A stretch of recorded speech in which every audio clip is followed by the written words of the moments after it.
A Christmas Miracle at 8th and Elm. It was Christmas Eve, and the city buzzed with last-minute shoppers, their faces glowing under the warm twinkle of holiday lights. Snow fell gently, blanketing the streets and softening the chaos.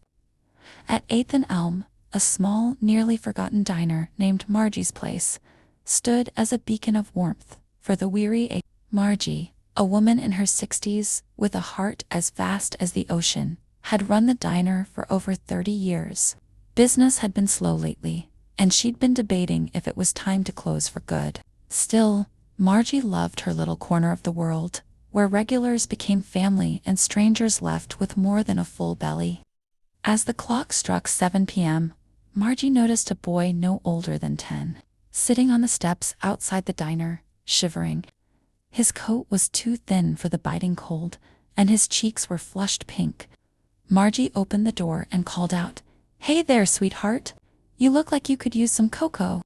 The boy hesitated, then nodded. Inside, he sat at the counter, cupping the warm mug in his small hands. Margie brought him a plate of grilled cheese and fries. "What's your name, hun?" "Tommy," he mumbled.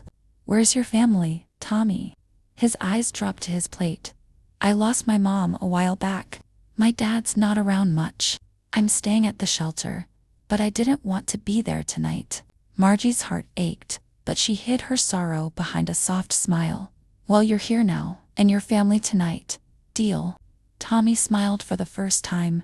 "Deal?" As the evening wore on, Margie noticed more people trickling into the diner.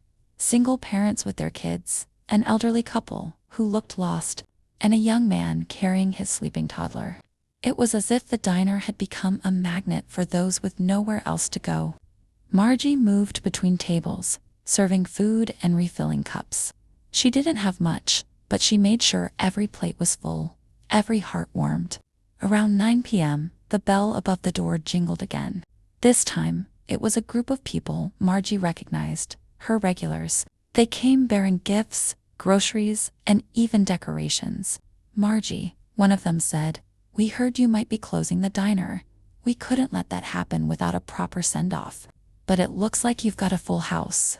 Margie wiped a tear. "You all are the best, but I'm not sure how I'll keep it running past the new year." Then something extraordinary happened. Tommy stood up on his chair and said, "Miss Margie, you gave me Christmas tonight. I think we can give Christmas back to you." The room fell silent for a moment, before erupting into cheers and ideas. Within minutes, they'd set up a GoFundMe on someone's phone, sharing the link with friends, neighbors, and coworkers. One by one, donations started pouring in. Margie couldn't believe her eyes. By midnight, they'd raised enough to keep the diner open for another year. As the clock struck midnight, Margie stood in the middle of her little diner, now filled with laughter, love, and a community she'd helped build. Snow continued to fall outside, but inside, it was warm. So warm it felt like Christmas had wrapped itself around everyone. Tommy tugged on her apron. Miracles happen. Margie knelt and pulled him into a hug. "You're my Christmas miracle, Tommy." And in that moment, under the glow of the diner's neon sign, everyone believed in the magic of Christmas. Subscribe for daily uplifting stories, and let's fill each day with positivity and warmth. Wishing you the happiest holidays.